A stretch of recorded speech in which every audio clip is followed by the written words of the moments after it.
Hello and welcome to creatingforgrace.com. One of the questions that I get asked all the time is what is the difference between the different kinds of inks out there? There are solvent-based, pigment-based, dye-based, alcohol ink, like the ink that's meant for that so that it won't smear, which is a really big difference from something that you use for watercoloring. So I want to go through and start with some of the basic inks that Stampin' Up! Carries and some of the things that we can do with them. So first up is a solvent-based ink. I've got a couple things here. StazOn is a solvent-based ink. Stampin' Up! Carries it in the jet black. It dries crisp. It's a permanent ink. It's acid-free and archival, which means it's great for scrapbooking. So the color won't fade over time, won't affect your photographs and images like that. So you want to use something like this for, say, if you're going to watercolor something.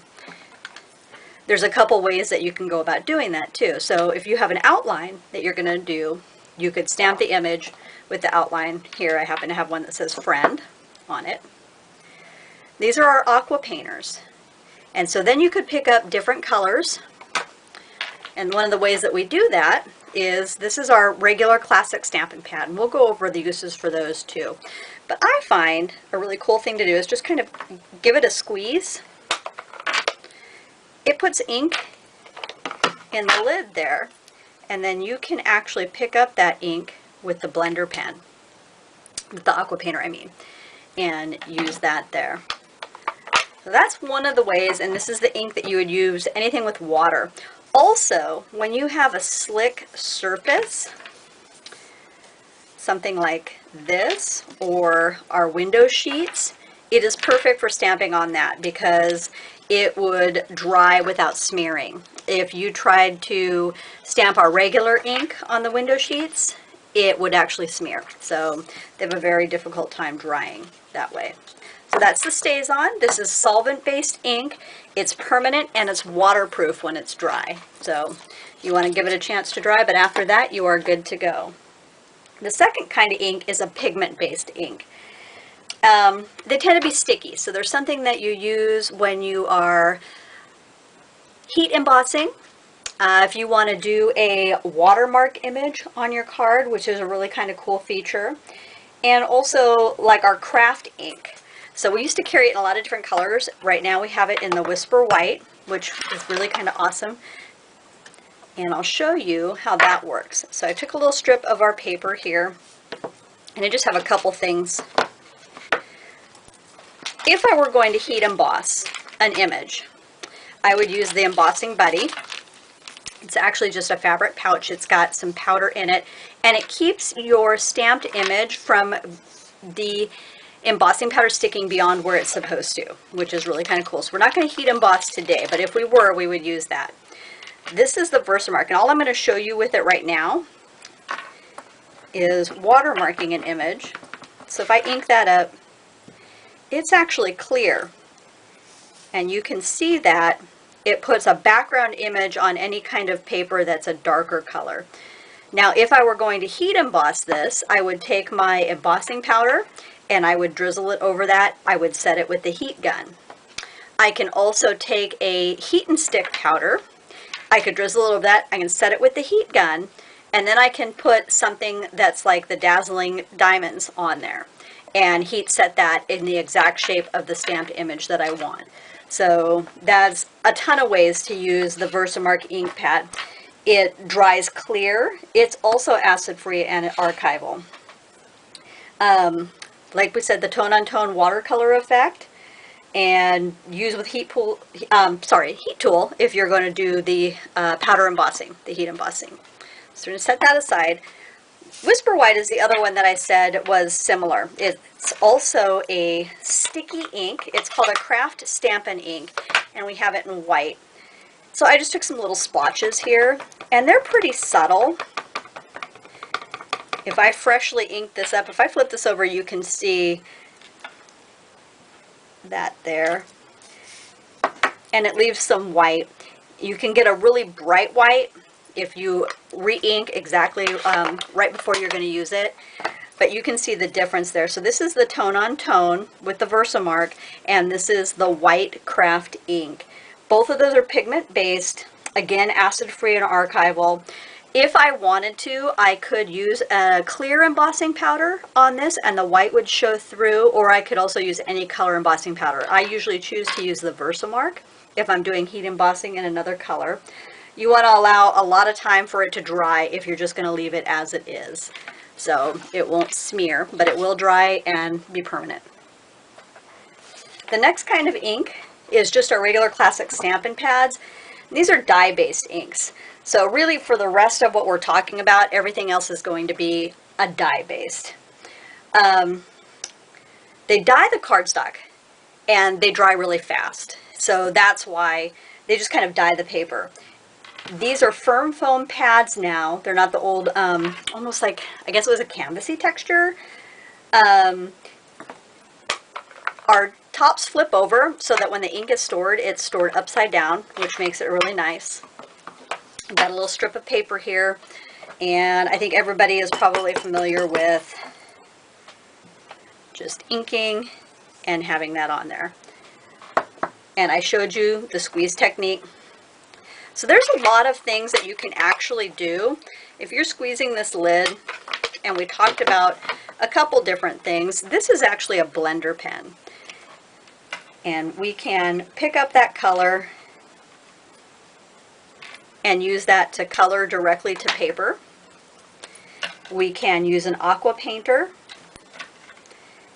and that gives an entirely different watercolor look. Also picking that up directly from there.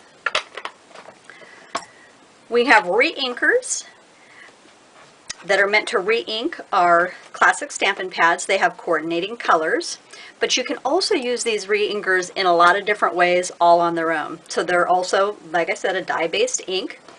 Stampin' Up! Has a color spritzer. You can actually put water in it and drop a couple drops of the re-inker in there. Or many times I prefer to use a little bit of alcohol in there.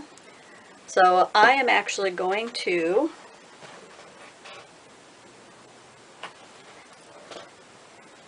just take a couple drops of this. So obviously the more ink you added, the deeper that you would have. Also, the more liquid that you would have in the bottle, the paler the color would turn out. But then if you just shake that up like that, you're going to have that colored ink in there, and you can take your spritzer and that'll give it kind of that watercolored background. And that's done with water. If you did alcohol ink, and depending on whether you are close up or really far away, it's going to give you a much more concentrated or a looser spatter image. So these are really fun to play with. Also, we've just come out with these sponge brayers, and I actually haven't played with mine yet, but they're really cool to use if you want to do a multicolor effect, say on a single piece of paper. You would ink it up with your ink pad and then roll it along your paper, and you could do that with several different colors. And also, the emboss resist paper that we have, it's white and it's patterned, and so if you take the ink and you run it across the emboss resist paper and wipe it off, that white will show through underneath, and it's a really cool effect also. So we've talked about the re-inkers also. One of the tricks that I learned to refill the pad, especially the foam ones, is I would take and I would kind of do one of these, and then I take a plastic spoon and I smooth it out over the top of the ink pad, and that kind of helps distribute the ink evenly, which is really nice. The other thing that these are really good for, which I'm going to do a video tutorial very soon on, is there's something called a baby wipe technique. And you would take a baby wipe and you take re-inkers in several different colors, and you can do this with, goodness, any color imaginable. And then you can take your stamp and you would then put this right on top of the baby wipe like you would an ink pad. And all those different drops of color are going to be picked up in different places. So it's almost like a tie-dye or a multicolor rainbow effect right onto directly the stamp. And then you would stamp your image. It's a really cool effect and something worth playing with. The other thing is our Stampin' Write markers. They have 99.5% of every color stamp pad that we have has a marker that goes with us, or with the color. They have a brush tip on it and then also a fine tip on it. So you can use them for journaling and then also for coloring. So this is the brush tip, and then this would be your fine tip or journaling tip, which is really nice. These are also acid-free and archival, so for any of your memory keeping needs, anything with Project Life, they're really awesome to use for that. I personally love to color, and so for me it makes it very easy to use these. You can also use the brush tip to color directly to a stamp. So say I wanted to have a very deep green in the center and a paler green on the outside. I could use my markers and I could get that effect very easily and have color only go where I want it to. Or if you were dealing with a flower set, I could go in and stamp in one color and hit the centers of the flowers all in a deeper color and do that directly to the paper. You can also spritz a little water on that and give it a watercolor effect. Stampin' Up! Also has a watercolor paper, which makes that really easy and fun to play with. The final color kind of ink that we're going to talk about today is the Memento ink. It's fade resistant, it's alcohol resistant, and it dries fast. I do like it for sentiments, but I also like it for coloring with alcohol inks. They are very popular now, so any of the Copics or anything, really nice, crisp black ink. So really good with fine details, which is why I like it for any of the sentiments. So, and it gives some really even coverage too. So there's also a refill for this as well, which makes keeping your pads fresh awesome. So you do want to re-ink them frequently. The foam pads give beautiful coverage. They give really even coverage. It takes less ink to re-ink them, but the ink goes away faster. So you do want to ink more frequently in between uses to keep that ink fresh. So that's it. I hope this helps somebody. I know that there are a ton of different kinds of inks out there. Just play, have some fun. Thanks so much for stopping by today. Happy creating.